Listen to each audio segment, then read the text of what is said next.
74ನೇ ವಿಧಾನಸಭಾ ಕ್ಷೇತ್ರದಲ್ಲಿ 2023ರಲ್ಲಿ ಸ್ಪರ್ಧೆ ಮಾಡೋಕ್ಕಿಂತ ಪೂರ್ವವಾಗಿ ರಾಜಕಾರಣಕ್ಕೆ ಎಂಟ್ರಿ ಮಾಡಿರ್ತಕ್ಕಂಥ ವಿಷಯ ಏನು, ಆ ಪ್ಲಾಟ್ಫಾರ್ಮ್ಗೆ ಏನು, ಯಾವ ವಿಷಯದಲ್ಲಿ ರಾಜಕಾರಣಕ್ಕೆ ಬಂದರೆ ಆಮ್ ಆದ್ಮಿ ಪಕ್ಷನೇ ಯಾಕೆ ಆಯ್ಕೆ ಮಾಡಿಕೊಂಡ್ರಿ? ಇವಾಗಿನ ಗದಗ ಜಿಲ್ಲೆ ಮುಂಡ್ರಿಗಿ ತಾಲೂಕು ಒಂದು ಕಲಕೇರಿ ಅಂತ ಒಂದು ವಿಲೇಜ್ ಇದೆ.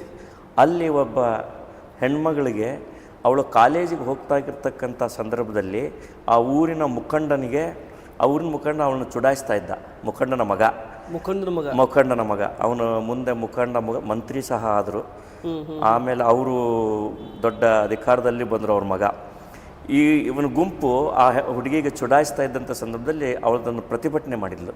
ಸೊ ಇಷ್ಟೇ ಕಾರಣಕ್ಕೆ ಒಂದು ಅಮಾನವೀಯ ಘಟನೆ, ಆ ಹೆಸರುಗಳನ್ನು ಹೇಳೋದು ಬೇಡ, ಯಾಕಂದರೆ ಅದು ಭಾಳ ದುಃಖದಾಯಕ ಘಟನೆ. ಆ ಹೆಣ್ಮಗಳಿಗೆ ಬೆತ್ತಲೆ ಮೆರವಣಿಗೆ ಮಾಡಿದ್ರು ಆ ಊರಲ್ಲಿ. ಸೊ ರಾಜಕಾರಣದಲ್ಲಿ ಹಲವಾರು ವಿಷಯಗಳು ವರ್ಕ್ ಮಾಡ್ತವೆ. ರಾಜಕಾರಣದಲ್ಲಿ ಯಾವಾಗ 1+1 2 ಆಗಲ್ಲ. ಅದು 1+1 10 ಆಗ್ಬೋದು, 1+1 7 ಆಗ್ಬೋದು, ಏನು ಬೇಕಾದಾಗ್ಬೋದು, 1+1 0 ಆಗ್ಬೋದು. ಸೊ ಆ ಸಂದರ್ಭದಲ್ಲಿ ನಾನು ಅನಿವಾರ್ಯವಾಗಿ 2018ನಲ್ಲಿ I have withdrawn my candidature, ನಿಲ್ಲಿಲ್ಲ ಎಲೆಕ್ಷನಿಂದ. ಒಂದು ಚುನಾವಣೆ ಹಲವಾರು ವಿಷಯಗಳನ್ನು ಆಧಾರ ಮಾಡಿರುತ್ತೆ. 10 ಓಟು ನನ್ನ ಎಲೆಕ್ಷನ್ ನಾಮಿನೇಷನ್ ದಿವಸ 10,000 ಜನ ಸೇರಿದರು. ಸೊ ನನಗೆ 800 ಓಟ್ ಯಾಕೆ ಬಂತು, ಯಾಕೆ ಎಲ್ಲಿ ತಪ್ಪಿತು, ನಾನು ರೆಟ್ರೋಸ್ಪೆಕ್ಟ್ ಎಲ್ಲ ಮಾಡಿರ್ತೀನಿ. ಸೊ ನಾನು ಆತ್ಮವಿಮರ್ಶನೆ ಮಾಡ್ಕೊಂಡಿದ್ದೀನಿ, ಸಿಂಹಾಲೋಕನ ಮಾಡ್ಕೊಂಡಿದ್ದೀನಿ, ಎಲ್ಲಿ ತಪ್ಪಿದೆ. ಬಹುಶಃ ನನ್ನ ವೈಯಕ್ತಿಕ ಸೋಲಿಗಿಂತ ಒಂದು ಸಿಸ್ಟಮ್ನ ಸೋಲು ಇದು. ನನ್ನ ಪ್ರಕಾರ ಹುಬ್ಬಳ್ಳಿ ಧಾರವಾಡದ 74 ಪಶ್ಚಿಮ ಕ್ಷೇತ್ರದಲ್ಲಿ ಕೊಳಗೇರಿಗಳು ಇರಬಾರ್ದಾಗಿತ್ತು. ಉದ್ಯೋಗ ಸೃಷ್ಟಿ ಆಗಬೇಕಾಗಿತ್ತು, ಜನ ಎಜುಕೇಟೆಡ್ ಆಗಿರಬೇಕಾಗಿತ್ತು. ಎಷ್ಟು ಜನ ನಮ್ಮ ಹುಬ್ಬಳ್ಳಿ ಧಾರವಾಡದಲ್ಲಿ ತಾವೇ ಫ್ಯಾಕ್ಟ್ರಿಗಳನ್ನ ಹಾಕ್ತಕ್ಕಂಥ ಒಂದು ಜನ್ರೇಷನ್ ತಯಾರಾಗಿದೆ ಹೇಳಿ? ಒಂದು 4 ಹೆಸರು ಹೇಳಿ. ಯಾಕಾಗಿಲ್ಲ? ಇದು ವಿಫಲತೆ ಅಲ್ವಾ?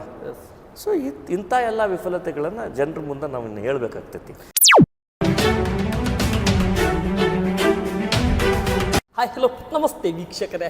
ಇಂದು ಧಾರವಾಡ ಜಿಲ್ಲೆ ಧಾರವಾಡ ಲೋಕಸಭಾ ಕ್ಷೇತ್ರದಲ್ಲಿ ನ್ಯೂಸ್ 43 ಇಂಡಿಯಾ ತಂಡ ಕನೆಕ್ಟ್ ಇಂಡಿಯಾ ಮೀಡಿಯಾ ನೆಟ್ವರ್ಕಿಂಗ್ ಗ್ರೂಪ್ನಿಂದ ಅನೇಕ ವಿಷಯಗಳ ಬಗ್ಗೆ ಗ್ರೌಂಡ್ ರಿಪೋರ್ಟಿಂಗ್ ನಡೀತಾ ಇದೆ.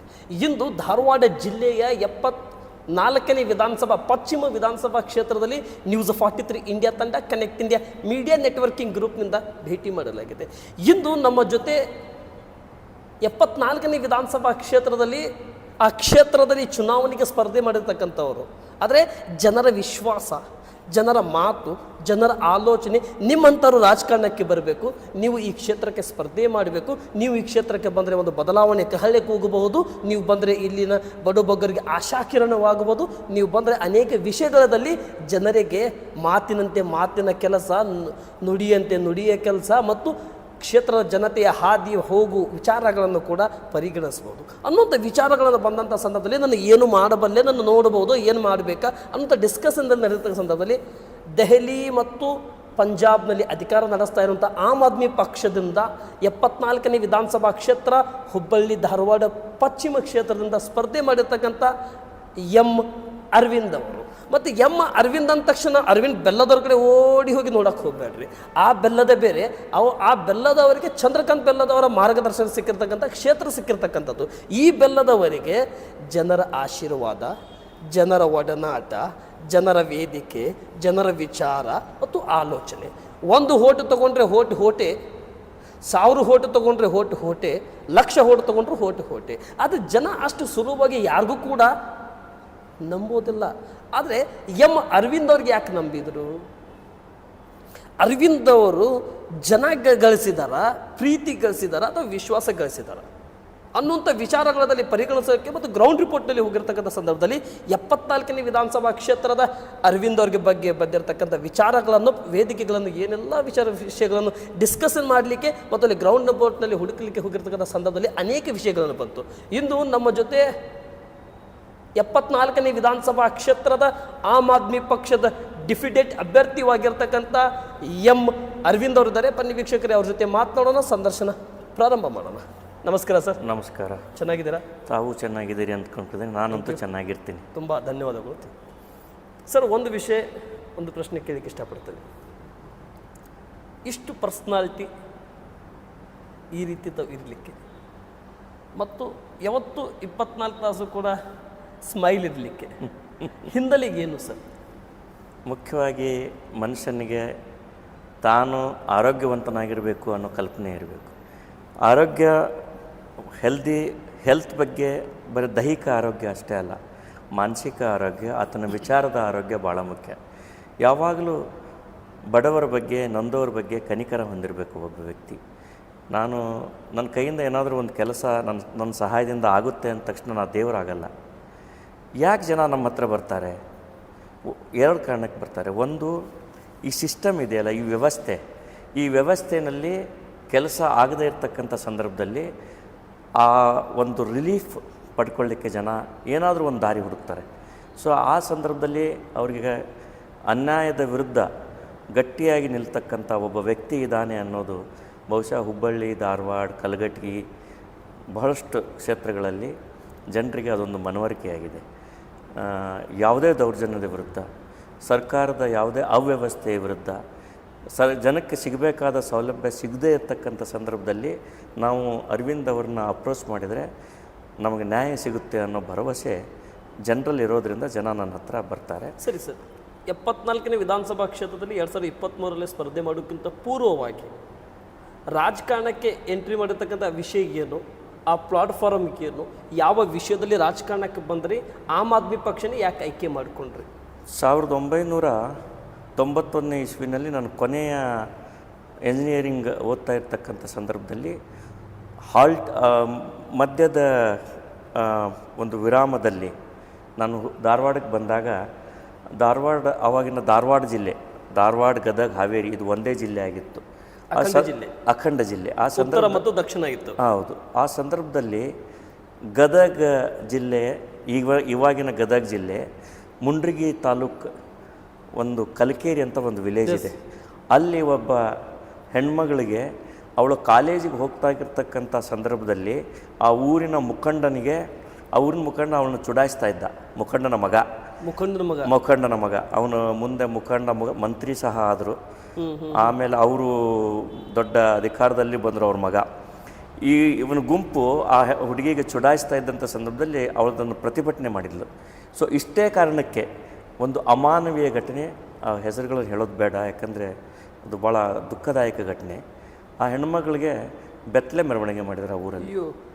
ಸೊ ನನಗೆ ಅನ್ನಿಸ್ತು, ಇನ್ನು ಯಾವ ಕಾಲದಲ್ಲಿ ಇದು ಇದೆ ಜಗತ್ತು? 47 ಹಿಂದಗಡೆ ಇತ್ತು ಈ ರೀತಿ, ಅದಕ್ಕಿಂತ ಹಿಂದೆ ಇತ್ತು.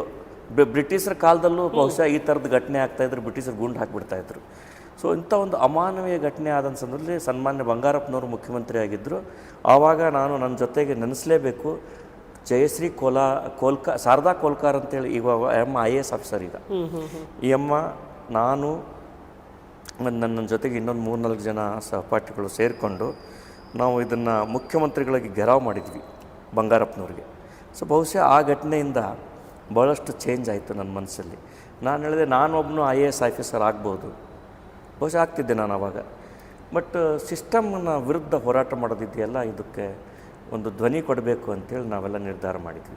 ಸೊ ಬಹುಶಃ ಅದೊಂದು ಘಟನೆ ನನ್ನನ್ನು ದುರ್ಬಲ ವರ್ಗ, ಬಹುಶಃ ನೀವು ನೋಡಿರಬೇಕು, ನನ್ನ ಬಗ್ಗೆ ಎಲ್ಲರೂ ಹೇಳೋದೇನೆಂದರೆ, I have become voice of the voiceless. ಯಾರಿಗೆ ಧ್ವನಿ ಇಲ್ವೋ ಅವ್ರಿಗೆ ಧ್ವನಿ ಕೊಡ್ತಕ್ಕಂಥ ಕೆಲಸ ನಾನು ಮಾಡ್ತೀನಿ. ಸೊ ಅದು ಆವಾಗಿಂದನೇ ಪ್ರಾರಂಭ ಮಾಡಿದ್ದೀನಿ ನಾನು.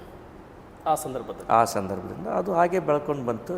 ಮುಂದೆ ನನಗೆ ರಾಜಕಾರಣ ಭಾಳ ಜನ ಹೇಳಿದರು, ಸರ್ ನಿಮ್ಮಂಥವ್ರು ಎಲೆಕ್ಷನ್ ನಿಲ್ಲಬೇಕು.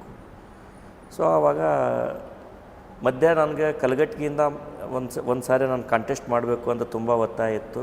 ಆ ಸಂದರ್ಭದಲ್ಲೂ ಸಹ ನಾನು ನಾಮಿನೇಷನ್ ಫೈಲ್ ಮಾಡಿ ವಿಡ್ರಾ ಮಾಡಿದೆ, ಯಾಕಂದರೆ ಬೇರೆ ಬೇರೆ ಕಾರಣಗಳಿಗಾಗಿ ನಾನು ವಿಡ್ರಾ ಮಾಡ್ತಕ್ಕಂಥ.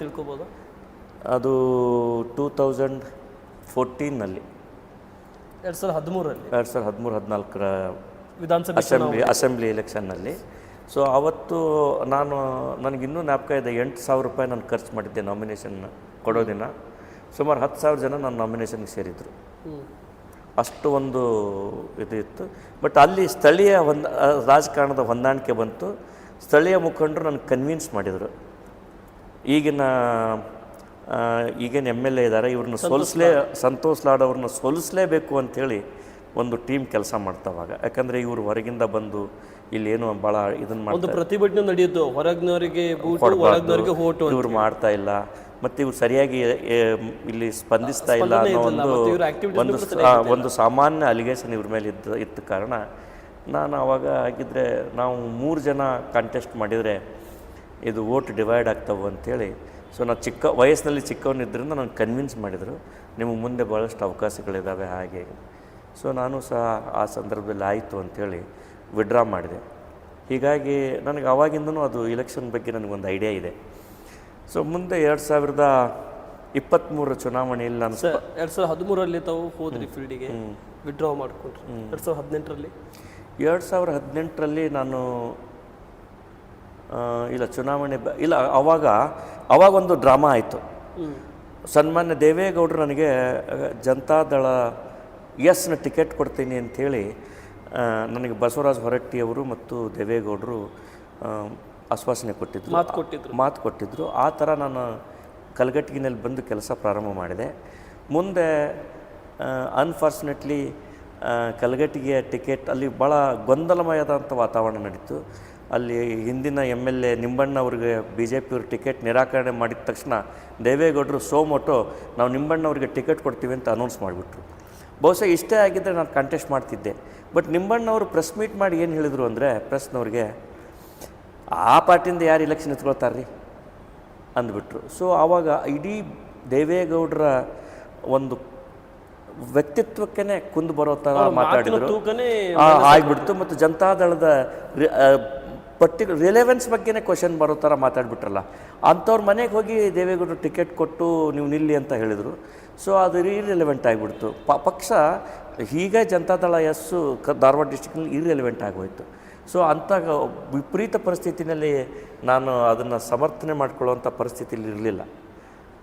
ಸೊ ರಾಜಕಾರಣದಲ್ಲಿ ಹಲವಾರು ವಿಷಯಗಳು ವರ್ಕ್ ಮಾಡ್ತವೆ. ರಾಜಕಾರಣದಲ್ಲಿ ಯಾವಾಗೂ 1+1 2 ಆಗಲ್ಲ. ಅದು 1+1 10 ಆಗ್ಬೋದು, 1+1 7 ಆಗ್ಬೋದು, ಏನು ಬೇಕಾದಾಗ್ಬೋದು, 1+1 0 ಆಗ್ಬೋದು. ಸೊ ಆ ಸಂದರ್ಭದಲ್ಲಿ ನಾನು ಅನಿವಾರ್ಯವಾಗಿ 2018ನಲ್ಲಿ I have withdrawn my candidature, ನಿಲ್ಲಿಲ್ಲ ಎಲೆಕ್ಷನಿಗೆ ನಾನು. ಸೊ ಹಾಗಾಗಿ 2023ರಲ್ಲಿ ಹಲವಾರು ನನ್ನ ವೆಲ್ ವಿಷರ್ಸ್ ಪತ್ರಕರ್ತರು ತುಂಬ ಜನ ಇದ್ದಾರೆ. ನಿಜವಾದ ಪತ್ರಕರ್ತರು ನಾನು ಹೇಳೋದು, ಪತ್ರಕರ್ತರು ಅಂದರೆ ಭಾಳ ಜನ ಭಾಳ ವೆರೈಟಿ ಇದ್ದಾರೆ. ಇದರಲ್ಲಿ ನಿಜವಾದ ಪತ್ರಕರ್ತರು, ಸಮಾಜದ ಬಗ್ಗೆ ಕಳಕಳಿ ಇರ್ತಕ್ಕಂಥವ್ರು, ನನ್ನಂಥವ್ರ ಬಗ್ಗೆ ವಿಶೇಷ ಆಸಕ್ತಿಯನ್ನು ಹೊಂದಿರತಕ್ಕಂಥ ಪತ್ರಕರ್ತ.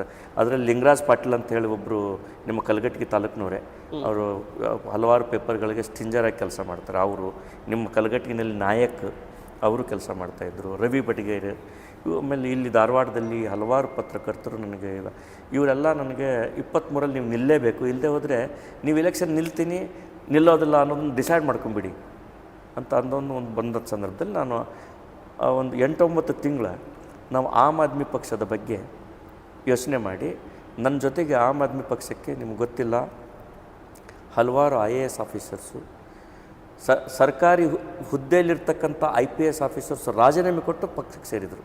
ಅದರಲ್ಲಿ ಭಾಸ್ಕರ್ ರಾವ್ ಒಬ್ಬರು ADGP ಆಗಿದ್ದರು, DG ಆಗ್ತಾಯಿದ್ರು. ಅವ್ರು ನನಗೋಸ್ಕರ ಈ ಸಮಾಜದಲ್ಲಿ ನಾವೇನಾದರೂ ಮಾಡಬೇಕು ಅಂಥೇಳಿ ನಾವೆಲ್ಲ ಆಮ್ ಆದ್ಮಿ ಪಕ್ಷ ಸೇರಿದ್ವಿ. ಆವಾಗ 2023ನಲ್ಲಿ ನಾನು ಧಾರವಾಡದಿಂದ ಇಲೆಕ್ಷನ್ ನಿಲ್ಲುವಂಥ ಪರಿಸ್ಥಿತಿ ಬಂತು, ನಿಂತ್ಕೊಂಡಿದ್ದೀನಿ. ಸರಿ, ಆದರೆ ಕ್ಷೇತ್ರದಲ್ಲಿ ಓಡಾಡ್ತಾ ಇದ್ರಿ, ಆಮ್ ಆದ್ಮಿ ಬಗ್ಗೆ ಸ್ಟಡಿ ಮಾಡಿದ್ರಿ, ಅನೇಕ ವಿಧಾನಸಭೆ ಚುನಾವಣೆಯಲ್ಲೂ ಕೂಡ ಭಾಗವಹಿಸಿದ್ರಿ. ಆದರೆ ಇಷ್ಟೆಲ್ಲ ಹೋರಾಟ ಮಾಡುವಂಥ ವ್ಯಕ್ತಿಗೆ ಮತ್ತು ಸಮಾಜದ ಬಗ್ಗೆ ಚಿಂತನೆ ಇದ್ದಂಥವರು ಮತ್ತು ಧ್ವನಿಯ ರೂಪದಲ್ಲಿ ಕೆಲಸ ಮಾಡುವವರು, ಆದರೆ ಯಾಕೆ 800 ಮತಕ್ಕೂ ರೀಚ್ ಆಗಲಿಲ್ಲ? ಆವಾಗ ನೀವು ಗಮನಿಸಿರಬೇಕು, ನಾನು ಸಂದರ್ಶನದಲ್ಲಿ ಹೇಳ್ತಾ ಇದ್ದೆ ಸ್ಟಾರ್ಟಿಂಗ್ನಲ್ಲಿ 800 ಮತಕ್ಕೂ ಕೂಡ ತಾವು ರೀಚ್ ಆಗಲಿಲ್ಲ. ಯಾಕೆ ಸರ್ ಈ ರೀತಿ ಘಟನೆ? ಒಂದು ಚುನಾವಣೆ ಹಲವಾರು ವಿಷಯಗಳನ್ನು ಆಧಾರ ಮಾಡಿರುತ್ತೆ. 10 ಓಟು ನನ್ನ ಎಲೆಕ್ಷನ್ ನಾಮಿನೇಷನ್ ದಿವಸ 10,000 ಜನ ಸೇರಿದರು. ಸೊ ನನಗೆ 800 ಓಟ್ ಯಾಕೆ ಬಂತು, ಎಲ್ಲಿ ತಪ್ಪಿತು? ನಾನು ರೆಟ್ರೋಸ್ಪೆಕ್ಟ್ ಎಲ್ಲ ಮಾಡಿರ್ತೀನಿ. ಸೊ ನಾನು ಆತ್ಮವಿಮರ್ಶನೆ ಮಾಡ್ಕೊಂಡಿದ್ದೀನಿ, ಸಿಂಹಾಲೋಕನ ಮಾಡ್ಕೊಂಡಿದ್ದೀನಿ, ಎಲ್ಲಿ ತಪ್ಪಿದೆ. ಬಹುಶಃ ನನ್ನ ವೈಯಕ್ತಿಕ ಸೋಲಿಗಿಂತ ಒಂದು ಸಿಸ್ಟಮ್ನ ಸೋಲು ಇದು. ಮುಖ್ಯವಾಗಿ ಯಾವುದೇ ಪಕ್ಷ ಇರಲಿ, ರಾಜಕಾರಣನೇ. ಇಲ್ಲಿ ಯಾರೂ ನೇರವಾಗಿಲ್ಲ. ತುಂಬ ಜನ ನಾವು ಕೇವಲ ಜನರನ್ನು ನಂಬಿಕೊಂಡು ರಾಜಕಾರಣ ಮಾಡೋನು ನಾನು. ಬಟ್ ಆಮ್ ಆದ್ಮಿ ಪಕ್ಷದ ಚುಕ್ಕಾಣಿಯನ್ನು ಹಿಡಿದಿರ್ತಕ್ಕಂಥ ಕೆಲವು ಜನ ಇಲ್ಲಿ ಸ್ಥಳೀಯ ಮುಖಂಡರು, ನನ್ನ ವಿರೋಧಿಗಳ ಜೊತೆ ಶಾಮೀಲಾಗಿ ನನ್ನ ಟಿಕೆಟನ್ನು ತುಂಬ ಲೇಟಾಗಿ ಅನೌನ್ಸ್ ಮಾಡಿದರು. ಅವರು ಬೇರೆ ಪಕ್ಷದಿಂದ ಕೆಲವು ಜನ ತೊಗೊಂಡು ಬಂದು ಟಿಕೆಟ್ ಕೊಡಲಿಕ್ಕೆ ಪ್ರಯತ್ನ ಮಾಡಿದರು. ಸೊ ಅದು ಒಂದು 10-15 ದಿವಸಗಳ ಕಾಲ ನಾನು ನಿಲ್ತೇನೋ ಇಲ್ಲೋ ಅನ್ನೋ ಒಂದು ವಾತಾವರಣ ಸೃಷ್ಟಿಯಾಗಿಬಿಡ್ತು. ಸೊ ಆವಾಗ ಸಹಜವಾಗಿ ನನ್ನ ಜೊತೆಗಿರ್ತಕ್ಕಂಥ ಒಂದು ವೇವ್ ಇತ್ತಲ್ಲ, ಅದು ಕುಂಠಿತ ಆಗಿಬಿಡ್ತು. ನನ್ನದೇ ಕಾರ್ಯಕರ್ತರು ಬೇರೆ ಪಕ್ಷಗಳಿಗೆ ಹೋಗಿ ಕೆಲಸ ಮಾಡುವಂಥ ಪರಿಸ್ಥಿತಿ ನಿರ್ಮಾಣ ಆಯಿತು. ಯಾಕಂದರೆ ಏನಾಗಿರುತ್ತೆ ರಾಜಕಾರಣದಲ್ಲಿ, ಒಬ್ಬ ಲೀಡ್ರಿಗೆ ಏನೂ ಆಗಲ್ಲ, ಆದರೆ ನನ್ನ ಪರವಾಗಿ ಒಬ್ಬ ಲೀಡ್ರನ್ನ ಪರವಾಗಿ ಆ ಓಣಿಯಲ್ಲಿ, ಆ ಊರಲ್ಲಿ ಏನು ಹೋರಾಟ ಮಾಡ್ತಾ ಇರ್ತಾರೆ ವರ್ಕ್ ಮಾಡುವಂಥ ಅವರು ತಮ್ಮ ಇಡೀ ಜೀವನವನ್ನು, ಇಡೀ ವ್ಯಕ್ತಿತ್ವವನ್ನು, ಅವರ ಜೀವನದ ಹೋರಾಟವನ್ನು ಅಲ್ಲಿ ಪಣಕ್ಕಿಟ್ಟಿರ್ತಾರೆ. ಅಷ್ಟು ಸುಲಭ ಇಲ್ಲ ರಾಜಕಾರಣ. ಸೊ ಅವ್ರಿಗೆ ಒಂದು ಸೆಕ್ಯೂರಿಟಿ ನಾನು ಕೊಡ್ತೇನೋ ಇಲ್ಲೋ ಅನ್ನೋ ಅಂತ ವಾತಾವರಣ. ನಾನು ಎಲೆಕ್ಷನ್ನೇ ನಿಲ್ಲದೆ ಹೋದರೆ ಪಾಪ ಅವ್ರೇನು ಮಾಡಬೇಕು, ಮುಂದೆ ಎಲ್ಲಿ ಹೋಗಬೇಕು? ಅದಕ್ಕೆ ಈ 15 ದಿವಸದ ಏನು ಒಂದು ಕಲುಷಿತವಾದಂಥ ವಾತಾವರಣ ಇತ್ತು, ಅನ್ಸರ್ಟನ್ ಪೀರಿಯಡ್ ಇತ್ತು, ಯಾವುದೂ ತಾರ್ಕಿಕವಾಗಿರಲಿಲ್ಲ. ಅಂತ್ಯವಾಗಿ ಇದು ಹಿಂಗೆ ಆಗ್ತೈತಿ ಅಂತ ಯಾರು ಹೇಳೋಂಥ ಪರಿಸ್ಥಿತಿ ಇರಲಿಲ್ಲ. ಸೊ ಆವಾಗ ನನ್ನ ಕಾರ್ಯಕರ್ತರು ಚೆದರಿ ಹೋದರು. ಇದ್ರ ಜೊತೆಗೆ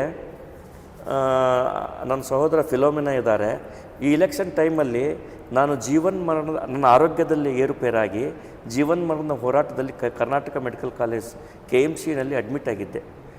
ಅದು ನಾನು ಬದುಕಿ ಬಂದಿದ್ದೆ ಆವಾಗ ಒಂದು ದೊಡ್ಡ ಪವಾಡ. ಸೊ ಅದು ಸಹ ನನಗೆ ಭಾಳ ದೊಡ್ಡ ಹಿನ್ನಡೆ ಆಯಿತು ನನ್ನ ಆರೋಗ್ಯ. ಸೊ ಸಹಜವಾಗಿ ಆವಾಗ ಆದರೂ ಸಹ ನಾನು ಏನೂ ಪ್ರಚಾರ ಮಾಡ್ದೇನೆ ನನ್ನ ಮೇಲೆ ಅಷ್ಟೊಂದು ಕಾರ್ಯಕರ್ತರು ವಿಶ್ವಾಸ ಇಟ್ಟಿದ್ದಾರಲ್ಲ, ಅವ್ರಿಗೆ ನಾನು ಋಣಿಯಾಗಿದ್ದೀನಿ. ಅವ್ರು ನಿಜವಾದ ಕಾರ್ಯಕರ್ತರು. ಸರಿ, ಈ ರೀತಿ ನಿಮಗೆ ಹಿನ್ನಡೆ ಆಗಿರ್ತಕ್ಕಂಥ ವಿಷಯ, ಆ ಕ್ಷೇತ್ರದಲ್ಲಿ ಸತತವಾಗಿ ಗೆಲ್ತಾ ಬಂದಿರತಕ್ಕಂಥ ಭಾರತೀಯ ಜನತಾ ಪಕ್ಷದ ಅಭ್ಯರ್ಥಿ, ಈಗಿನ ಶಾಸಕರು, ಏನು ಆಗಬೇಕಾಗಿತ್ತು ನಿಮ್ಮ ದೃಷ್ಟಿಕೋನದಿಂದ ಆ ಕ್ಷೇತ್ರದಲ್ಲಿ? ಡೆವಲಪ್ಮೆಂಟ್ ರೂಪದಲ್ಲಿ ಮಾತನಾಡಲಿಕ್ಕೆ ಹೋಗ್ತಾ ಇದ್ದೇನೆ.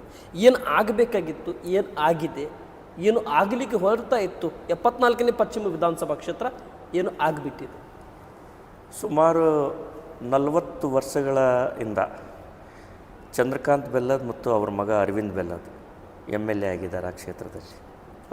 ಹೌದಾ? 40 ವರ್ಷ ಒಬ್ಬ ಮನುಷ್ಯನ ಜೀವಿತದ ಅವಧಿಯಲ್ಲಿ ಭಾಳ ದೊಡ್ಡ ಪೀರಿಯಡು. ಆದರೆ ಅತ್ಯಂತ ಪೊಟೆನ್ಷಿಯಲ್ ಇರ್ತಕ್ಕಂಥ ಹುಬ್ಬಳ್ಳಿ ಧಾರವಾಡ ಪಶ್ಚಿಮ ಕ್ಷೇತ್ರ, ಅಂದರೆ ಮುಖ್ಯವಾಗಿ ಧಾರವಾಡದ ಬಹುಮುಖ್ಯ ಏರಿಯಾ ಮತ್ತು ಹುಬ್ಬಳ್ಳಿಯ ಪ್ರತಿಷ್ಠಿತ ಏರಿಯಾ. ನಾವೇನು ಕೂತಿದ್ದೇವಲ್ಲ, ಇದು 74ಅಲ್ಲೇ ಇದೆ. ಹೌದು. ಇಂಥ ಒಳ್ಳೆಯ ಏರಿಯಾದಲ್ಲೂ ಸಹ ಇಷ್ಟೊಂದು ಸಾಕ್ಷರತೆಯನ್ನು ಪಡೆದಿರ್ತಕ್ಕಂಥ ಜನಗಳ ಮಧ್ಯೆ ಏನು ಡೆವಲಪ್ಮೆಂಟ್ ಆಗಿದೆ ಅಂತ ನಮ್ಮನ್ನು ನಾವು ಪ್ರಶ್ನೆ ಮಾಡ್ಕೊಳ್ತಕ್ಕಂಥ ಒಂದು ಪ್ರಶ್ನೆ ಬಂದಿದೆ ಇವತ್ತು. ಏನಾಗಿದೆ ಅಂದರೆ, ನೀವು ನಂಬಕ್ಕೆ ಸಾಧ್ಯ ಇಲ್ಲ, ಎಜುಕೇಷನ್ ಟೋಟಲಿ ಇವತ್ತು ಪ್ರೈವೇಟ್ನವ್ರ ಕೈಗೆ ಹೋಗಿದೆ. ಬಡವರ ಮಕ್ಕಳಿಗೆ ನಾವು ಯಾಕೆ ಅತ್ಯಂತ ಉನ್ನತ ಮಟ್ಟದ ವಿದ್ಯಾಭ್ಯಾಸವನ್ನು ಸರ್ಕಾರಿ ಕಾಲೇಜುಗಳಲ್ಲಿ, ಸ್ಕೂಲ್ಗಳಲ್ಲಿ ಕೊಡೋಕ್ಕಾಗ್ತಾಯಿಲ್ಲ? ಇದು ಯಾರ ವಿಫಲತೆ? ಅಲ್ಲಿ ಲೋಕಲ್ MLA ಮಾಡ್ತಕ್ಕಂಥ ಕೆಲಸ, ಸ್ಥಳೀಯ ಶಾಸಕರು ಮಾಡ್ತಕ್ಕಂಥ ಕೆಲಸ ಅಲ್ವಾ ಇದು ಅವ್ರ ವಿಫಲತೆ. ಇಷ್ಟೊಂದು ಪೊಟೆನ್ಷಿಯಲ್. ನಾವು ಎಷ್ಟು ಉದ್ಯೋಗ ಸೃಷ್ಟಿ ಮಾಡಿದ್ದೀವಿ ಕಳೆದ 40 ವರ್ಷಗಳಲ್ಲಿ, ಎಷ್ಟು ಇಂಡಸ್ಟ್ರಿ ಬಂದಿದೆ ಹುಬ್ಬಳ್ಳಿ ಧಾರವಾಡದ ಈ ಕ್ಷೇತ್ರಕ್ಕೆ? ಯಾಕೆ ಬಂದಿಲ್ಲ? ಬಂದೇ ಇಲ್ಲದ್ರೆ ಯಾಕೆ ಬಂದಿಲ್ಲ? ಸೊ ಕೇವಲ ಅರವಿಂದ್ ಬೆಲ್ಲದ್ ಆ್ಯಂಡ್ ಕಂಪ್ನಿ ಬೆಳೆದ್ರೆ ಆಯಿತಾ? ಜನ ಬೆಳಿಬೇಕಲ್ವ? ಈಗ ನನ್ನ ಉದ್ಯೋಗ ಮಾತ್ರ ಬೆಳೆಸೋದಲ್ಲ MLA ಕೆಲಸ. ಜನಗಳ ಪರ್ ಕ್ಯಾಪಿಟಾ ಇನ್ಕಮ್, ಅವರ ವೈಯಕ್ತಿಕ ಹಣಕಾಸಿನ ಪರಿಸ್ಥಿತಿ ಸುಧಾರಿಸಬೇಕು, ಉದ್ಯೋಗ ಸಿಗಬೇಕು. ಎಷ್ಟು ಉದ್ಯೋಗಗಳನ್ನು ಕೊಟ್ಟಿದ್ದಾರೆ 40 ವರ್ಷದಲ್ಲಿ ಇವರು? ಬೆಲ್ಲದ್ ಆ್ಯಂಡ್ ಕಂಪ್ನಿ, ಬೆಲ್ಲದವರ ಫ್ಯಾಮಿಲಿ ಏನು ಮಾಡಿದೆ? ಸೊ ಇದು ಸಂಪೂರ್ಣವಾಗಿ ವಿಫಲ ಆಗಿರ್ತಕ್ಕಂಥ ಮಂಥನ ಇದು. ರಾಜಕೀಯವಾಗಿ ಕೇವಲ ಇವರು ಭಾರತೀಯ ಜನತಾ ಪಕ್ಷದ ಲೇಬಲ್ಲು, ಆಮೇಲೆ ನಾವು ಲಿಂಗಾಯತರು, ಜಾತೀಯ ಮತ್ತು ಹಿಂದುತ್ವ, ಪ್ರತಿ ಎಲೆಕ್ಷನ್ ಟೈಮಲ್ಲಿ ಆ ಹಿಂದುತ್ವದ ಒಂದು ಪ್ರಕೃತಿಯನ್ನು ಮಾಡಿ ಒಂದು ಬ್ರ್ಯಾಂಡ್ ಕ್ರಿಯೇಟ್ ಮಾಡಿ ಸಮಾಜದಲ್ಲಿ ಒಂದು ಡಿವಿಷನ್ ಕ್ರಿಯೇಟ್ ಮಾಡಿ ಇವರು ಎಲೆಕ್ಷನ್ ಗೆಲ್ತಾ ಇದ್ದಾರೆ. ಇವರ ನಾನು ಇವತ್ತು ಅವ್ರು ಅರವಿಂದ್ ಬೆಲ್ಲದವ್ರಿಗೆ ಭಾಳ ಇಂಟೆಲಿಜೆಂಟ್, ಅವರು ಇಂಜಿನಿಯರಿಂಗ್ ಮಾಡಿದ್ದಾರೆ, ಯಶಸ್ವಿ ಉದ್ಯಮಿಯಾಗಿದ್ದಾರೆ, he is good friend of mine. ನಾವು ತುಂಬ ಒಳ್ಳೆ ಟರ್ಮಲ್ಲಿ ಇದ್ದೇವೆ ಮಾತಾಡೋದು, ಯಾರ ಮೇಲೂ ನನ್ನ ವೈಯಕ್ತಿಕ ಏನೂ ಇಲ್ಲ. ಆದರೆ ರಾಜಕೀಯ ಉದ್ಯೋಗ ಆಗಬಾರ್ದು, ರಾಜಕೀಯ ವ್ಯಾಪಾರ ಆಗಬಾರ್ದು. ನಾವು ನಮ್ಮನ್ನು ನಾವು ಪ್ರಶ್ನೆ ಮಾಡ್ಕೋಬೇಕು, ನಾನು ಅದಕ್ಕೆ ಯಾವ ಕಾರಣಕ್ಕಾಗಿ ರಾಜಕೀಯದಲ್ಲಿದ್ದೇನೆ, ಎಷ್ಟು ಜನರ ಬಡತನವನ್ನು, ಎಷ್ಟು ಜನರ ದುಃಖವನ್ನು ಕಡಿಮೆ ಮಾಡಿದ್ದೀನಿ, ಆಯಿತು, ಎಷ್ಟು ಸ್ಲಮ್ ಕೊಳಚೆ ನಿರ್ಮೂಲನಾ ಮಂಡಳಿಯಿಂದ ಎಷ್ಟು ದುಡ್ಡು ತಂದಿದ್ದಾರೆ. ಇವತ್ತು ಸರ್ಕಾರ ಕಾಂಗ್ರೆಸ್ ತಿರ್ಬೋದು, ಇವ್ರದ್ದೇ ಸರ್ಕಾರ ಇತ್ತಲ್ಲ, ಹಿಂದೆ 2 ಟರ್ಮ್ ಇದ್ರಲ್ಲ, ಮಾನ್ಯ ಯಡಿಯೂರಪ್ಪನವ್ರು ಮುಖ್ಯಮಂತ್ರಿ ಆಗಿದ್ದರು, ಜಗದೀಶ್ ಶೆಟ್ಟರ್ ಮುಖ್ಯಮಂತ್ರಿ ಆಗಿದ್ದರು, ಬಸವರಾಜ ಬೊಮ್ಮಾಯಿ ಅವರು ಮುಖ್ಯಮಂತ್ರಿ ಆಗಿದ್ದರು. ಈ ಸಂದರ್ಭದಲ್ಲಿ ಸದಾನಂದ ಗೌಡರು ಮುಖ್ಯಮಂತ್ರಿ ಆಗಿದ್ದರು. ಈ ಸಂದರ್ಭದಲ್ಲೆಲ್ಲ ಮಾನ್ಯ ಅರವಿಂದ್ ಬೆಲ್ಲದವರೇ MLA ಆಗಿದ್ರಲ್ಲ. ಇಲ್ಲ, ಸದಾನಂದ ಗೌಡರು ಮುಖ್ಯಮಂತ್ರಿ ಇದ್ದಂಥ ಸಂದರ್ಭದಲ್ಲಿ ಚಂದ್ರಕಾಂತ್ ಬೆಲ್ಲದವರು ಮುಖ್ಯಮಂತ್ರಿ ಆಗಿದ್ರು. ಅದೇ ಮಂತೆನ ತಾನೆ, ಅಪ್ಪ ಮಗ ತಾನೆ. ಮತ್ತೆ ಅಪ್ಪ ಮಗನೇ MLA ಆಗಿ ಇವ್ರಿಗೆ ಇವತ್ತು ಬೇರೆಯವ್ರ ಬಗ್ಗೆ ಇವ್ರು ಕುಟುಂಬ ರಾಜಕಾರಣ ಮಾಡ್ತಾರಂತ ಹೇಳ್ತಕ್ಕಂಥ ಯಾವ ನೈತಿಕತೆ ಇದೆ? ಆಯಿತು, ಇವರು ಏನು ಮಾಡಿದ್ದಾರೆ? ಸೊ ಏನು ಎಷ್ಟು ಈಗ ನನ್ನ ಪ್ರಕಾರ ಹುಬ್ಬಳ್ಳಿ ಧಾರವಾಡದ 74 ಪಶ್ಚಿಮ ಕ್ಷೇತ್ರದಲ್ಲಿ ಕೊಳಗೇರಿಗಳು ಇರಬಾರ್ದಾಗಿತ್ತು, ಉದ್ಯೋಗ ಸೃಷ್ಟಿ ಆಗಬೇಕಾಗಿತ್ತು, ಜನ ಎಜುಕೇಟೆಡ್ ಆಗಿರಬೇಕಾಗಿತ್ತು. ಎಷ್ಟು ಜನ ನಮ್ಮ ಹುಬ್ಬಳ್ಳಿ ಧಾರವಾಡದಲ್ಲಿ ಉದ್ಯೋಗ ತಾವೇ ಫ್ಯಾಕ್ಟ್ರಿಗಳನ್ನ ಹಾಕ್ತಕ್ಕಂಥ ಒಂದು ಜನ್ರೇಷನ್ ತಯಾರಾಗಿದೆ ಹೇಳಿ? ಒಂದು 4 ಹೆಸರು ಹೇಳಿ, ಯಾಕಾಗಿಲ್ಲ? ಇದು ವಿಫಲತೆ ಅಲ್ವಾ? ಸೊ ಇಂಥ ಎಲ್ಲ ವಿಫಲತೆಗಳನ್ನು ಜನರ ಮುಂದೆ ನಾವು ಇನ್ನು ಹೇಳಬೇಕಾಗ್ತೈತಿ. ಸರಿ, ತಾವು ಆಮ್ ಆದ್ಮಿ ಪಕ್ಷದಲ್ಲಿ B.Pharm ತೊಗೊಂಡು ಡಿಫೀಟ್ ಆಗಿರ್ತಕ್ಕಂಥವ್ರು, 2 ದಿವಸ ಹಿಂದಗಡೆ ನಿಮ್ಮ ಆಮ್ ಆದ್ಮಿ ಪಕ್ಷದ ವಿಧಾನಸಭೆಯ ರಿಸಲ್ಟನ್ನು ಬಂತು. 22 ಸ್ಥಾನ ಆಮ್ ಆದ್ಮಿಗೆ, 48 ಸ್ಥಾನ ಭಾರತೀಯ ಜನತಾ ಪಕ್ಷಕ್ಕೆ ಬಂತು. ಈ ರಿಸಲ್ಟಿನಿಂದ ಮತ್ತು ನೀವು ಪಕ್ಷದಿಂದ ತಟಸ್ಥವಾಗಿ ಮಧ್ಯಂತರವಾಗಿರೋದ್ರಿಂದ ಏನು ಮೆಸೇಜ್ ಹೋಗುತ್ತೆ ಸರ್ ಜನರಿಗೆ? ನಾನು ಇದನ್ನು ಭಾಳ ಕ್ಲಿಯರಾಗಿ ಅನಾಲಿಸಿಸ್ ಮಾಡ್ತೀನಿ. 30 ವರ್ಷದಿಂದ ನಾನು ರಾಜಕೀಯವನ್ನು ಭಾಳ ಕ್ಲೋಸಾಗಿ ಅಬ್ಸರ್ವ್ ಮಾಡಿದ್ದೀನಿ. ಯಾವುದೇ ಒಂದು ವ್ಯಕ್ತಿ, ಯಾವುದೇ ಒಂದು ಪಕ್ಷ ಇಲೆಕ್ಷನ್ ನಿಂತ್ಕೊಂಡಾಗ ಅವ್ರು 4ನೇ 5ನೇ ಸ್ಥಾನಕ್ಕೆ ಹೋಗಿ ಅವ್ರು ಡಿಪಾಸಿಟ್ ಹೋಗಿರ್ಬೋದು, ಬಟ್ ಇದು ಉಲ್ಟಾ ಆಗೋದು. 100-120 ಓಟ್ ತೊಗೊಂಡಿರೋರು ಲಕ್ಷಾಂತರ ಓಟ್ಗಳ ಡಿಫ್ರೆನ್ಸಲ್ಲಿ ಗೆದ್ದಿರೋ ಉದಾಹರಣೆಗಳು ನಾನು ಕೊಡ್ತೇನೆ, ಸಾವಿರಾರು ಇದ್ದಾವೆ. ಹೌದು, ಮಾನ್ಯ ಜಯಲಲಿತಾ ಮೇಡಮ್ ಮೊದಲನೇ ಸಾರಿ ಎಲೆಕ್ಷನ್ ನಿಂತ್ಕೊಂಡಾಗ ಅಮ್ಮ ಬಂಗಾರ ಸಹ ಮಾರಬೇಕಾದಂಥ ಪರಿಸ್ಥಿತಿ ಬಂತು. ಇನ್ನೊಂದು ಟೈಮ್ ಹೇಗೆ ಬಂತು ಅಂದರೆ 239 ಅಸೆಂಬ್ಲಿ ಕ್ಷೇತ್ರಗಳಲ್ಲಿ, ಸೊ ಜಯಲಲಿತಾ ಮೇಡಮ್ 239 ಕ್ಷೇತ್ರಗಳಲ್ಲಿ ಅವ್ರ ವಿರೋಧಿ DMKಗೆ ಬರೀ ಕೇವಲ 2 ಸೀಟ್ ಬಂದವು. ಆ ಥರದ ವೇವು ಜನ ಮನಸ್ಸು ಮಾಡಿದರೆ ಬದಲಾವಣೆ, ಮತ್ತು ಅದು ಬೆಂಕಿದ್ದ ಫೈರ್ ಇದ್ದಂಗೆ ಹಬ್ಬುತ್ತೆ ಅದು ಬದಲಾವಣೆ. ನಾನು ಐ ಆಮ್ ಹೋಪ್ಫುಲ್. ಬಹುಶಃ ನಾನು ಹುಬ್ಬಳ್ಳಿ ಧಾರವಾಡದ ರಾಜಕಾರಣದ ಬಗ್ಗೆ ಮಾತಾಡ್ತಾ ಇಲ್ಲ, ಇಡೀ ಕರ್ನಾಟಕದ ರಾಜಕಾರಣದ ಬಗ್ಗೆ ಮಾತಾಡ್ತಾ ಇದ್ದೀನಿ. ಇಡೀ ಕರ್ನಾಟಕದ ರಾಜಕಾರಣದಲ್ಲಿ ಅಂಥ ಒಂದು ಬದಲಾವಣೆ ಬರ್ತೈತಿ. ಕರ್ನಾಟಕದ ಮತದಾರ ಭಾಳ ಪ್ರಬುದ್ಧ ಇದ್ದಾನೆ.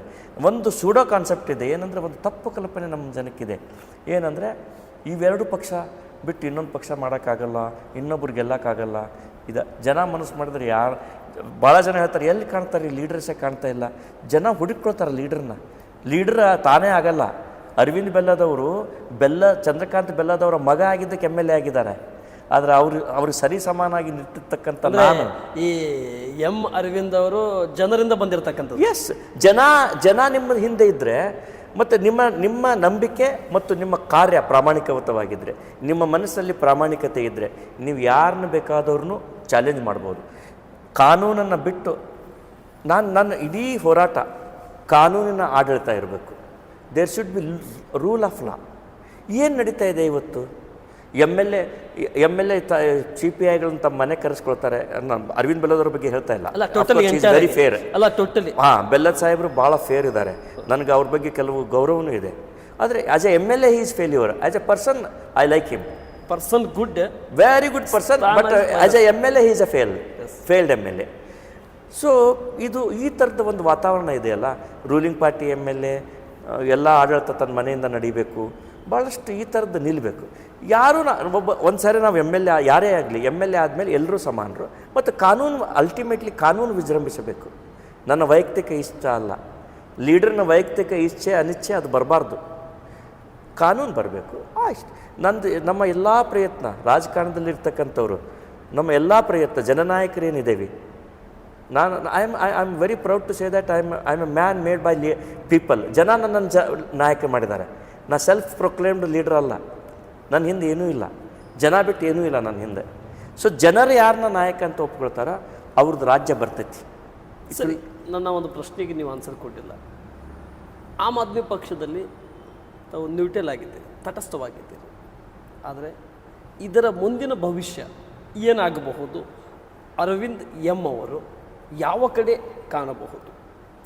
ಈ ತಟಸ್ಥದಲ್ಲೇ ಕಾಣಬಹುದಾ, ಅಥವಾ ಬೇರೊಂದು ರಾಜಕೀಯ ಕಡೆ ಪಕ್ಷದ ಕಡೆ ಮುಖ ಮಾಡ್ಬೋದಾ, ಅಥವಾ ರಾಜಕಾರಣನೇ ಈ ಸಿಸ್ಟಮಿಗೆ ನನ್ನ ಕೈಯಲ್ಲಿ ಬದಲಾವಣೆ ಆಗ್ತಾ ಇಲ್ಲ, ನಾನೇ ದೂರ ಆಗಿಬಿಡಬೇಕು ಅನ್ನೋಂಥ ರೀತಿಯಿಂದ ನೋಡ್ಬೋದಾ?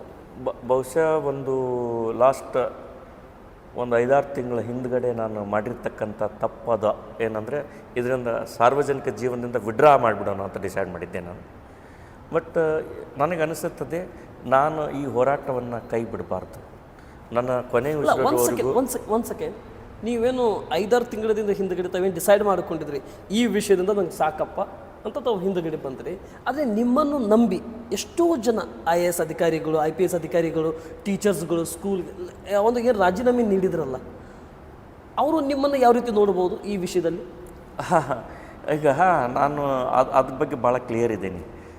ನಾನು ನನ್ನ ದಲಿತ ಹೋರಾಟವನ್ನು ಪ್ರಾರಂಭ ಮಾಡಿದಾಗಲೂ ಸಹ ನನ್ನ ಕಾರ್ಯಕರ್ತರಿಗೆ ನಾನು ಮೊದಲನೇ ಪ್ರಶ್ನೆ ಕೇಳ್ತಾ ಇದ್ದೆ, ನಿಮ್ಮ ಎಜುಕೇಷನ್ ಕಂಪ್ಲೀಟ್ ಮಾಡಿ ಹೋರಾಟಕ್ಕೆ ಬನ್ನಿ, ಮತ್ತು ಮನೆಯಾಗೆ ನೀವಾದರೂ ಒಂದು ಅರ್ನಿಂಗ್ ಸೋರ್ಸ್ ಮಾಡಬೇಕು, ಅಥವಾ ನಿಮ್ಮ ಮನೆಯಲ್ಲಿ ಯಾರಿಗಾದರೂ ಒಂದು ಅರ್ನಿಂಗ್ ಸೋರ್ಸ್ ಇರಬೇಕು, ಅವ್ರು ಮಾತ್ರ ನನ್ನ ಜೊತೆ ಹೋರಾಟಕ್ಕೆ ಬರಬೇಕು. ಅಂಬೇಡ್ಕರಿಂದ ಈಗ ನಾನು ಹೇಳ್ತಾ ಇದ್ದ ಏನಂದರೆ, ಜೀವನದಲ್ಲಿ ನಾವು ಯಾರು ಅಪ್ಲಿಕೇಶನ್ ಹಾಕಿ ಹುಟ್ಟಲ್ಲ. ಇದೇ ಕಾಸ್ಟಿಗೆ ಬರಬೇಕು, ಇದೇ ಬರಬೇಕು, ನಾವು ಹಿಂಗೆ ಹುಟ್ಟಬೇಕು ಅಂತೇಳಿ. ಆದರೆ ನಮ್ಮ ಜವಾಬ್ದಾರಿ, ಒಬ್ಬ ಜನನಾಯಕನ ಜವಾಬ್ದಾರಿ ಏನಂದರೆ, ಯಾವುದೇ ಸಮಾಜ ಇರ್ಬೋದು, ಅವ್ರು ಲಿಂಗಾಯತರು ಇರ್ಬೋದು, ಮತ್ತೊಬ್ರು ಇರ್ಬೋದು, ಶೆಡ್ಯೂಲ್ ಕಾಸ್ಟ್ ಇರ್ಬೋದು, ವಾಲ್ಮೀಕಿ ಇರ್ಬೋದು, ಎಲ್ಲರಿಗೂ ಅನ್ಯಾಯಗಳಾಗ್ತವೆ. ಆ ಯಾರಿಗೆ ಅನ್ಯಾಯ ಆಗಿದೆ ಅವ್ರ ಪರವಾಗಿ ನಾನು ತಗೋಬೇಕು. ಅರವಿಂದ್ ಬೆಲ್ಲದವ್ರ ಬಗ್ಗೆ ಇರ್ತಕ್ಕಂಥ ಒಂದೇ ಒಂದು, ಎಲ್ಲರೂ ಯಾರನ್ನ ಬೇಕಾದ್ರೆ ಕೇಳಿ, ಅವರು ಎಲೆಕ್ಷನ್ ಟೈಮಲ್ಲಿ ಮಾತ್ರ ತಮ್ಮ ಧರ್ಮ ಜಾತಿ ಬಗ್ಗೆ ಮಾತಾಡ್ತಾರೆ. ಬಟ್ ಆ ಧರ್ಮ ಆ ಜಾತಿ ಜನಕ್ಕೆ ಅವ್ರು ಏನು ಮಾಡಿದ್ದಾರೆ? ನಾನು ಎತ್ತತಕ್ಕಂಥ ಪ್ರಶ್ನೆ ಏನಂದರೆ, ಅಲ್ಟಿಮೇಟ್ಲಿ ಅಂತಿಮವಾಗಿ ನೀವು ಎಜುಕೇಷನ್ ಮಾಡಿದರೆ, ಎಜುಕೇಷನ್ ಇನ್ಫ್ರಾಸ್ಟ್ರಕ್ಚರ್ ಸರಿಯಾಗಿ ಬಿಲ್ಡಪ್ ಮಾಡಿದರೆ, ಉದ್ಯೋಗ ಸೃಷ್ಟಿ ಮಾಡಿದರೆ ಅದರಿಂದ ಎಲ್ಲರಿಗೂ ಲಾಭ ಆಗ್ತೈತಿ. ಕೊನೆಯದಾಗಿ ಏನು, ಜನರ ಬಡತನ ಕಡಿಮೆ ಆಗಬೇಕು, ಜನರಿಗೆ ಉದ್ಯೋಗ ಸಿಗಬೇಕು, ಜನರಿಗೆ ಗಳಿಸುವ ಶಕ್ತಿ ಹೆಚ್ಚಿಗೆ ಬರಬೇಕು. ಆ ಗಳಿಸುವ ಶಕ್ತಿ ಹೆಚ್ಚಿಗೆ ಬಂದರೆ ಸ್ಪೆಂಡಿಂಗ್ ಕೆಪ್ಯಾಸಿಟಿ, ಖರ್ಚು ಮಾಡೋ ಕೆಪ್ಯಾಸಿಟಿನೂ ಬರುತ್ತೆ. ಇವತ್ತೇನಾಗಿದೆ, ಕೆಲವೇ ಜನರ ಕೈಯಲ್ಲಿ ಎಲ್ಲ ಅಧಿಕಾರ, ಕೆಲವೇ ಜನರಲ್ಲಿ ಕೈಯಲ್ಲಿ ಎಲ್ಲ ಭೂಮಿ ಸಿಕ್ಕಿದೆ. 1000 ಜನ ಕಾರಲ್ಲಿ ಓಡಾಡ್ತಾ ಇದ್ದಾರೆ, 10 ಲಕ್ಷ ಜನ ನಡ್ಕೊಂಡು ಓಡಾಡ್ತಾ ಇದ್ದಾರೆ. ರಾತ್ರಿ ಮಲಗಲಿಕ್ಕೆ ಅವ್ರಿಗೆ ಕಷ್ಟ ಇದೆ.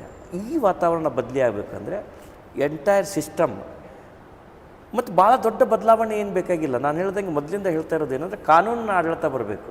ಇಲ್ಲಿ ಕಾನೂನಿನ ಆಡಳಿತನೇ ಇಲ್ಲ, ಅದು ತಪ್ಪಬೇಕು ಅಂತ ನಮ್ಮ ಹೋರಾಟ ಇರೋದು. ನಿಮ್ಮನ್ನು ಯಾವ ದೃಷ್ಟಿಕೋನದಲ್ಲಿ ನಾನು ನೋಡಬೇಕು? ಯಾಕಂದರೆ ನೋಡಿ ಮನುಷ್ಯ, ಯಾಕೆಂದರೆ 5 ತಿಂಗಳ ಹಿಂದಗಡೆ ಡಿಸೈಡ್ ಮಾಡಿರ್ತಕ್ಕಂಥ ವಿಷಯನೇ ಬೇರೆ, ಈಗ ತೊಗೊಂಡು ಹೋಗ್ತಾ ಇರೋಂಥ ಪ್ಲಾಟ್ಫಾರ್ಮ್ನೇ ಬೇರೆ, ಮತ್ತು 28ರ ಭವಿಷ್ಯ ಕೋನದಲ್ಲಿ ಯಾವ ರೀತಿ ಅರವಿಂದ್ ಅವರನ್ನು ನಾನು ನೋಡಬೇಕು? ನಾನು ಭಾಳ ಕ್ಲಿಯರಾಗಿ ಹೇಳ್ತೀನಿ. ನಾವು ರಾಜಕಾರಣವನ್ನು ಎದಕ್ಕೆ ಮಾಡ್ತಾ ಇದ್ದೀವಿ? ನಾನು MLA ಆಗಕ್ಕೆ ಮಾಡ್ತೇನಾ, ಅಥವಾ ಸಮಾಜದಲ್ಲಿ ಏನು ಧ್ವನಿ ಇಲ್ಲದ ಜನಕ್ಕೆ ನ್ಯಾಯ ಕೊಡ್ಸೋಕ್ಕೆ ಮಾಡ್ತಾ ಇದ್ದೀನಾ, ಅಥವಾ ಇಡೀ ಸಿಸ್ಟಮಲ್ಲಿ ಏನಾದರೂ ಒಂದು ಬದಲಾವಣೆ ತರಬೇಕು? ಒಳ್ಳೆಯ ಕಡೆ ಕೆಟ್ಟದ ಕಡೆ ತರೋದು ಭಾಳ ಸುಲಭ. ನಿಮ್ಮ ಯೋಚನೆ ಸೊಸೈಟಿ ನನಗೊಂದು ಕೊಟ್ಟಿದೆ, ಅದಕ್ಕೆ ಪೇ ಬ್ಯಾಕ್ ಟು ಸೊಸೈಟಿ. ಸಮಾಜಕ್ಕೆ ನಾವೇನಾದರೂ ಕೊಡಬೇಕಲ್ಲ. ಇವತ್ತು ನಾನೇನು ಭಾಳ ದೊಡ್ಡ ಕೋಟ್ಯಾಧೀಶ ಅಲ್ಲ, ಆದರೆ ಲಕ್ಕಿಲಿ ನನಗೆ ಭಾಳ ಜನ ಭಾಳ ಒಳ್ಳೆ ಫ್ರೆಂಡ್ಸ್ ಇದ್ದಾರೆ. ನನ್ನ ಪರವಾಗಿ ಏನು ಬೇಕಾದರೂ ನಾವು ರಾಜಕೀಯ ಪ್ರಾರಂಭ ಮಾಡಿದ, ರಾಜಕೀಯ ಅಂದರೆ ಈ ಹೋರಾಟ ಏನಿತ್ತಲ್ಲ ಅದು ರಾಜಕೀಯನೇ, ಪಾರ್ಟ್ ಆ್ಯಂಡ್ ಪಾರ್ಸಲ್ ಆಫ್ ಪಾಲಿಟಿಕ್ಸೇ ಅದು ಅಲ್ಟಿಮೇಟ್ಲಿ. ಅದನ್ನು ಪ್ರಾರಂಭ ಮಾಡಿದಾಗ ನಮಗೆ ಕೆಂಪು ಬಸ್ಸು, ಸರ್ಕಾರಿ ಬಸ್ ಲಕ್ಸುರಿ, ಬೆಂಗಳೂರಿಗೆ ಮೀಟಿಂಗ್ ಹೋಗಬೇಕು, ಬೆಳಗಾಂಗೆ ಹೋಗಬೇಕು ಅಂದರೆ ಆ ದುಡ್ಡು ಹೊಂದಿಸ್ಕೊಂಡು ಹೋಗ್ತಾಯಿದ್ವಿ. ಇವತ್ತು ನಮ್ಮ ಶಕ್ತಿ ಹೇಗಿದೆ ಅಂದರೆ ಸಂಘಟನಾ ಶಕ್ತಿ. ಇದು ನನ್ನ ವೈಯಕ್ತಿಕ ಶಕ್ತಿ ಅಲ್ಲ, ವೈಯಕ್ತಿಕವಾಗಿಯೂ ನಾವು ತುಂಬ ವೆಲ್ ಆಫ್ ಇದ್ದೇವೆ. ಸಂಘಟನಾ ಶಕ್ತಿ ಹೇಗಿದೆ ಅಂದರೆ ನನಗಾಗಿ ಸ್ಪೆಷಲ್ ಫ್ಲೈಟ್ ಮಾಡಿಸ್ಕೊಡೋ ಜನ ಇದ್ದಾರೆ. ಇಷ್ಟೊಂದು ನಂಗೆ ಸಮಾಜ ತಂದು ಕೊಟ್ಟಿದೆಯಲ್ಲ, ಅರವಿಂದ್ ಅಂದರೆ ಒಂದು ಫೋರ್ಸ್ ಅಂತ ಬಂದಿದೆ ಅಲ್ಲ ಜನಕ್ಕೆ, ವಾಪಸ್ ನಾ ಸಮಾಜಕ್ಕೆ ನಾನು ನಂಬಿದ ಜನಕ್ಕೆ ನಾ ಏನಾದರೂ ಮಾಡು. ಅವ್ನು ನನ್ನ ನಂಬಿದ ಜನ ಅಂದರೆ ಯಾವತ್ತೂ ನನ್ನ ಹಿಂದೆ ಚಮಚಾಗಿರಿ ಮಾಡ್ಕೊಂಡು ಓಡಾಡೋ ಅಂತ ಒಬ್ಬನೇ ಅಲ್ಲ. ಕೊನೆ ಕಲಘಟಗಿ ತಾಲೂಕಿನ ಕೊನೆ ಹಳ್ಳಿನಲ್ಲಿ ಒಬ್ಬನಿದ್ದಾನೆ, ಗಂಬ್ಯಾಪುರ ಅಂತ ಹಳ್ಳಿನಲ್ಲಿರ್ಬೋದು, ಮತ್ತು ಕಲಘಟಗಿ ತಾಲೂಕಿನ ಅಕ್ಕಪಕ್ಕದ ಹಳ್ಳಿಗಳಲ್ಲಿರ್ಬೋದು, ದೇವಿಕೊಪ್ಪ ಇರ್ಬೋದು, ಎಲ್ಲ ಹಳ್ಳಿಗಳಲ್ಲೂ ಅಳ್ಳಾವರ್ದ ಗ್ರಾಮದಲ್ಲಿರ್ಬೋದು, ಮಮ್ಮಿಗಟ್ಟಿ ಗ್ರಾಮದಲ್ಲಿರ್ಬೋದು, ಅಲ್ಲಿ ನನ್ನ ನಂಬಿದವ ಇದ್ದಾನೆ. ಅದು ನನ್ನ ನೆಟ್ವರ್ಕು, ಅದು ನನ್ನ ಸ್ಟ್ರೆಂಗ್ತು. ಅವನಿಗೆ ಆ ಕೊಟ್ಟ ಕೊನೆಯ ಮನುಷ್ಯನಿಗೂ ನ್ಯಾಯದಕ್ಕಿಂತ ಒಂದು ಭರವಸೆ. ನನಗೆ ಅನ್ಯಾಯ ಆದರೆ ಇವ್ರು ಬಂದು ಎತ್ಕೊಳ್ತಾರಪ್ಪ, ಇವ್ರು ಇದಾರಪ್ಪ ಅನ್ನೋ ಒಂದು ಭರವಸೆಯನ್ನು ಸೋತಿರ್ತಕ್ಕಂಥ ಸಂದರ್ಭದಲ್ಲಿ ನೀವು ನೆನಪಾಗ್ತೀರಿ ಅವನಿಗೆ. ಡೆಫಿನೆಟ್ಲಿ ಆಗಬೇಕು. ಅದು ಆಗ್ತಾ ಇದೆ. ಅದು ನನ್ನ ಜೀವನದ ಸಾರ್ಥಕತೆ ಇದೆ. MLA ಆಗೋದು ನೋಡಿ, ನನಗೆ ಭಾಳ ಹಲವಾರು ಜನರ ಜೊತೆಗೆ ನನಗೆ ರಾಜಕೀಯ ಮುತ್ಸದ್ದಿಗಳ ಜೊತೆಗೆ ನನ್ನ ಸಂಪರ್ಕ ಇತ್ತು. ಮಾನ್ಯ VP Singh X prime minister, Ram Vilas Paswan ಸಾಹೇಬರು, ಕಾಂಚೀರಾಮ್ ಸಾಹೇಬರು, ಇವರೆಲ್ಲ B ಸೋಮಶೇಖರ್ ಅಂತೇಳಿ ನಮ್ಮಲ್ಲಿ ಭಾಳ ಆನೆಸ್ಟ್ ಮಿನಿಸ್ಟರ್ ಆಗಿದ್ದರು, ಬಸವರಾಜ್ ಹೊರಟ್ಟಿ, ಇಂಥವ್ರ ಜೊತೆಗೆ ಅತ್ಯಂತ ಪರ್ಸ್ನಲ್ ಕನೆಕ್ಷನ್ಸ್, ವೈಯಕ್ತಿಕ ಸಂಬಂಧಗಳಿದ್ದಾವೆ. ಅವರೆಲ್ಲರೂ ಅದರಲ್ಲೂ ಹೇಳ್ತಾ ಇದ್ದ ಮಾತೇನೆಂದರೆ, MLA ಮತ್ತು ಜನನಾಯಕ ಭಾಳ ದೊಡ್ಡ ವ್ಯತ್ಯಾಸ ಇದೆ. ಯಾರಾದರೂ MLA ಆಗ್ಬೋದು, ಆದರೆ ಜನನಾಯಕ ಆಗೋದು ಭಾಳ ಕಷ್ಟ. ಅದು ಜನ ಮಾತ್ರ ಮಾಡ್ತಾರೆ. ಯಾವುದೋ ಸಂದರ್ಭದಲ್ಲಿ ಯಾವುದೋ ಕಾರಣಕ್ಕೆ ಒಬ್ಬ MLA ಆಗಿಬಿಡ್ತಾನೆ. I don't want to diminish the image of the MLAs. ಆದರೆ ಯಾರ್ಯಾರೋ ಆಗಿರ್ತಾರೆ MLA. ಎಲ್ಲ MLAಗಳು ಜನರ ನಾಯಕರಲ್ಲ, ಎಲ್ಲ ಜನನಾಯಕರು MLA ಆಗಿರಲ್ಲ. There is definitely a clear cut distinction. ಒಂದು ಡೆಫಿನಿಷನ್ ಸಪ್ರೇಟ್ ಆಗಿದೆ. ಒಬ್ಬ ಜನನಾಯಕ ಬೇರೆ, ಒಬ್ಬ MLA ಬೇರೆ. ಭಾಳ ಕೆಲವೇ ಜನ MLA ಮತ್ತು ಜನನಾಯಕ ಎರಡೂ ಆಗಿದ್ದಾರೆ. ಓಕೆ, ನನ್ನ ಸಮಯದ ವಿಚಾರ ಮಾಡ್ತಾ ಕೊನೆ ಹಂತಕ್ಕೆ ಬರ್ತಾ ಇದ್ದಾನೆ. ಕ್ಷೇತ್ರದ ಜನನಾಯಕ, ಮುಂದಿನ ಸೇವಕ, ಈಗಿನ ಶಾಸಕ ಯಾವ ಕ್ವಾಲಿಟಿ ರೇಂಜ್ನಲ್ಲಿ ಇರಬೇಕು? ವೈಯಕ್ತಿಕವಾಗಿ ನನಗೇನು ಲಾಭ ಆಗ್ತೈತಿ ಅಂತ ವಿಚಾರ ಮಾಡೋದನ್ನು ಬಿಡಬೇಕು. ನನ್ನ ಕಾನ್ಸ್ಟಿಟ್ಯೂಯೆನ್ಸಿ, ನನಗೆ ವೋಟ್ ಮಾಡಿರ್ತಕ್ಕಂಥ ಜನ, ಅವರಿಗೆ ನಾನು ಏನಾದರೂ ಈಗ ಕಲಘಟಗಿ ಉದಾಹರಣೆ ಕೊಡೋಣ. 2 ಸಲ ಮಂತ್ರಿಗಳಾಗಿದ್ದಾರೆ ಕಲಘಟಗಿ MLA ಅವರು. 13-23 ಮಂತ್ರಿ ಆಗಿದ್ದಾರೆ. ಏನು ಕಲಘಟಗಿಗೆ 3 ಬಾರಿ ಶಾಸಕರಾಗಿದ್ದಾರೆ. ಏನು ಬದಲಾವಣೆ ಬಂದಿದೆ ಕಲಘಟಗಿ? ಇವತ್ತು ಕಲಘಟಗಿ ತಹಸೀಲ್ದಾರ್ ಆಫೀಸಲ್ಲಿ ಒಂದು ಸಣ್ಣ ಕೆಲಸಕ್ಕೂ 500 ರೂಪಾಯಿ ಲಂಚ ಕೊಡದೆ ಕೆಲಸ ಆಗಲ್ಲ.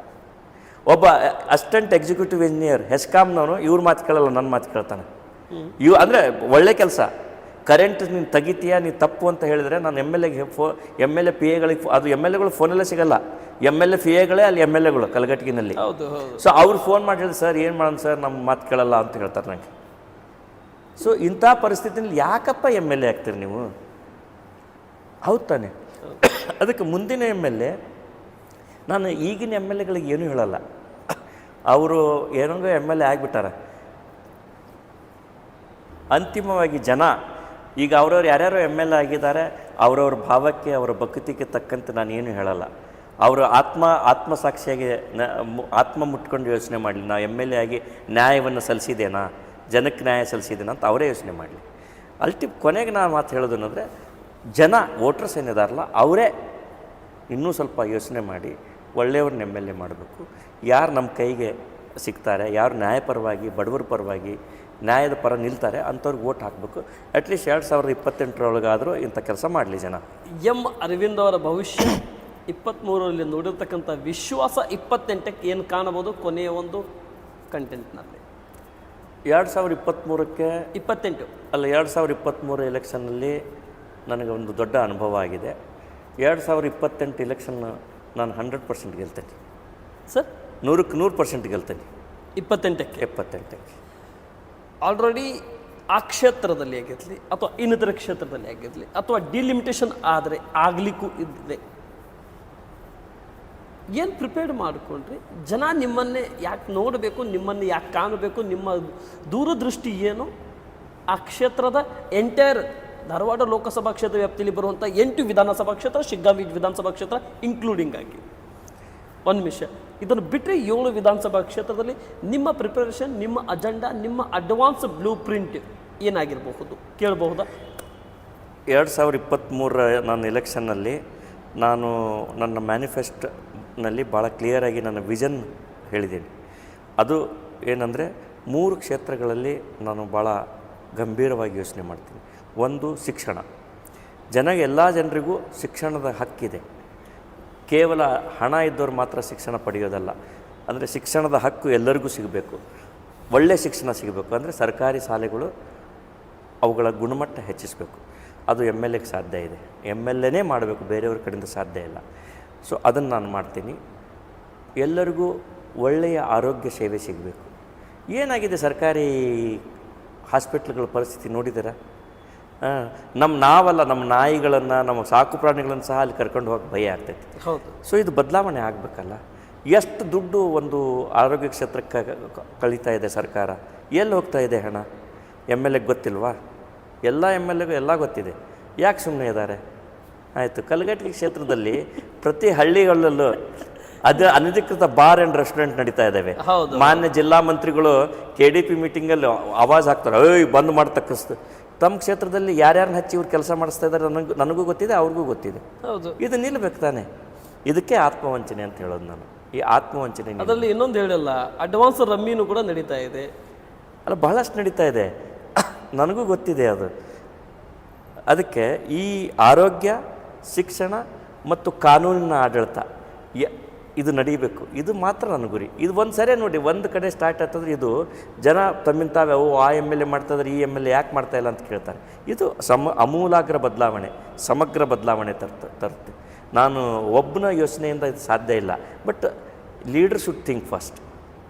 ಲೀಡ್ರ್ ಯೋಚನೆ ಮಾಡ್ದೇನೆ ಬರೀ ಈಗ ಲೀಡ್ರ್ ಆಗಿದ್ದವನು ಏನು ಮಾಡ್ತಾಯಿದ್ದಾನೆ, ಫಾಲೋವರ್ಸ್ ಬರ್ತಾರೆ, ಸರ್ ನಾವು ನಮ್ಮ ಊರಲ್ಲಿ ಸೆರೆ ಅಂಗಡಿ ಇಲ್ಲ ಸರ್, ನಾವು ಮಾರ್ತೀವಿ, ನೀವು ಸ್ವಲ್ಪ ಎಕ್ಸೈಸ್ನವ್ರಿಗೆ ಹೇಳ್ರಿ, ಪೊಲೀಸರಿಗೆ ಹೇಳ್ರಿ. ಅದು ಲೀಡರ್ಶಿಪ್ಪ? ಅಥವಾ ಇಲ್ಲಪ್ಪ ಅದು ಅನ್ಯಾಯ ಅಕ್ರಮ ಮಾಡಬಾರ್ದು, ಎಲ್ಲ ಬಂದ್ ಮಾಡಿಸ್ತೇನೆ ನಾನು, ನೀವು ಬೇರೆ ಉದ್ಯೋಗ ಮಾಡಿರಿ, ಈ ಥರದ್ದು ಮಾಡಿರಿ ಅಂತ ಹೇಳೋನು MLA ಬೇಕು? ನೀವೇ ನಿಮ್ಮ ಮಕ್ಕಳು ಏನಾಗಬೇಕು ಅನ್ನೋದನ್ನು ವೋಟರ್ಸ್ ಯೋಚನೆ ಮಾಡಬೇಕು. ನಿಮ್ಮ ಮಕ್ಕಳೆಲ್ಲ ಕಾಡುಗಳ ವೀರಪ್ಪನಾಗಬೇಕು ಅಥವಾ ಶಂಕರ್ ಬಿದ್ರಿ ಆಗಬೇಕು, ಇದು ನೀವು ನಿರ್ಧಾರ ಮಾಡಿ ವೋಟರ್ಸ್. ಓಕೆ, ನನ್ನ ಕೊನೆ ಪ್ರಶ್ನೆ ರಾಜ್ಯ ಸರ್ಕಾರದ 5 ಗ್ಯಾರಂಟಿ ಬಗ್ಗೆ.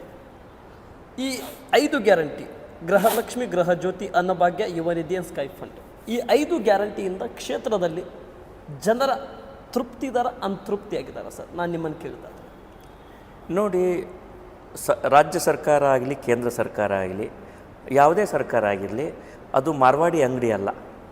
ಅದು ಜನಪರ ಕಾರ್ಯಕ್ರಮಗಳನ್ನು ಮಾಡಬೇಕು. ಜನರಿಂದ ಸಂಗ್ರಹಿಸ್ತಕ್ಕಂಥ ಹಣ ಏನು ತೆರಿಗೆ ಹಣ ಇದೆ, ಅದು ಅಂತಿಮವಾಗಿ ಜನರ ಕಲ್ಯಾಣಕ್ಕಾಗಬೇಕು. ಒಂದು ರಾಜ್ಯ ಸರ್ಕಾರ ತಂದಿರತಕ್ಕಂಥ ಸ್ತ್ರೀ ಹೆಣ್ಮಕ್ಳಿಗೇನು 2,000 ರೂಪಾಯಿ ಕೊಡ್ತಾ ಇದ್ದಾರೆ, ಅದು ಗೃಹಲಕ್ಷ್ಮಿ ಅತ್ಯಂತ ಕ್ರಾಂತಿಕಾರಿ ಯೋಜನೆ. ಯಾಕೆಂದರೆ ಪ್ರತಿ ಹಳ್ಳಿ ಹೆಣ್ಮಕ್ಳಿಗೆ 2,000 ರೂಪಾಯಿ ಕೈಯಾಗಿ ಬರೋದು, ಅದು ಎಷ್ಟು ದೊಡ್ಡ ಶಕ್ತಿ ಕೊಟ್ಟಿದೆ ಅಂದರೆ, ಮನೆಯಲ್ಲಿ ಆಗ್ತಕ್ಕಂಥ ಅನ್ಯಾಯ, ಅಕ್ರಮ, ಗಂಡನಿಂದ ದೌರ್ಜನ್ಯ ನಡೀತಾ ಇತ್ತಲ್ಲ, ಅದು ಒಂದು 50% ಆದರೂ ಕಡಿಮೆ ಆಗಿದೆ. ನೀವು ಅಬ್ಸರ್ವ್ ಮಾಡಿ, ಇದನ್ನು ಸ್ಟಡಿ ಮಾಡಿ. ಆದರೆ ಇಂಪ್ಲಿಮೆಂಟೇಷನ್ ಆಫ್ ದಿ ಪ್ರೋಗ್ರಾಮ್ಸ್ ಹೇಗಾಗ್ತಾ ಇದೆ, ಅದನ್ನು ರಾಜ್ಯ ಸರ್ಕಾರ ಯಾವ ಥರ ತಿಳುವಳಿಕೆ ಜನಗಳಿಗೆ ಕೊಡ್ತಾ ಇದೆ, ಇಲ್ಲಿ ಫೇಲ್ ಆಗಿದೆ. ಮತ್ತು ರಾಜ್ಯ ಸರ್ಕಾರದ ಇನ್ನೊಂದು ದೊಡ್ಡ ವಿಫಲತೆ ಏನಂದರೆ, ಕಾರ್ಯಕ್ರಮಗಳ ಅನುಷ್ಠಾನ ತಪ್ಪಿದೆ, ಸರಿಯಾಗಿಲ್ಲ. ಆಮೇಲೆ ಭ್ರಷ್ಟಾಚಾರ ತಾಂಡವವಾಡ್ತಾ ಇದೆ.